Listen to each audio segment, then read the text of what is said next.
नाज़रीन, सब सुनने और देखने वालों की खिदमत में जावेद नाज का आदाब अर्ज़।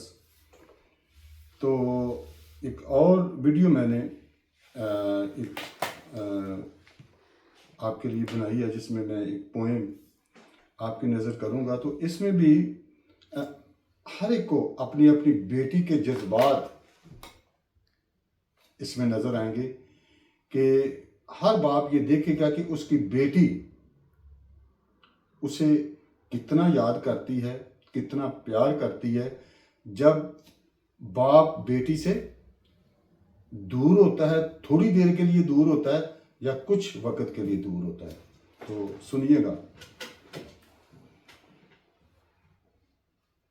पापा जी जमाना एक ही सवाल दोहराएगा।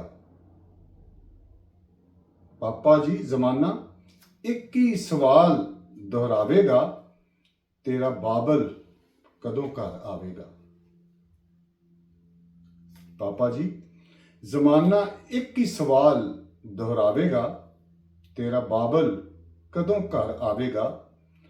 सारियां दे घर चहकदे महकदे ने, सारियां दे घर चहकदे महकदे ने, मेरा बाबल जल्द सुंजे वेड़े च पैर टकावेगा। सारियां दे घर चहकदे महकदे ने, मेरा बाबल जल्द सुंजे वेड़े च पैर टकावेगा।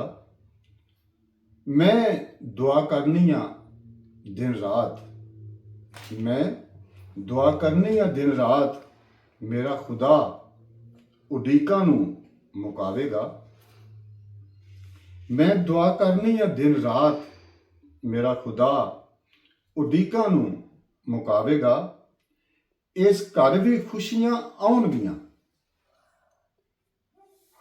इस घर भी खुशियां आउणगियां, जदों बाबल मेरा घर आवेगा। इस घर च खुशियां भी आउणगियां, जदों बाबल मेरा घर आवेगा। सानिया दे बाबल परेशान ना होना, सानिया दे बाबल परेशान ना होना, रब सोना सानू जल्द मिलावेगा।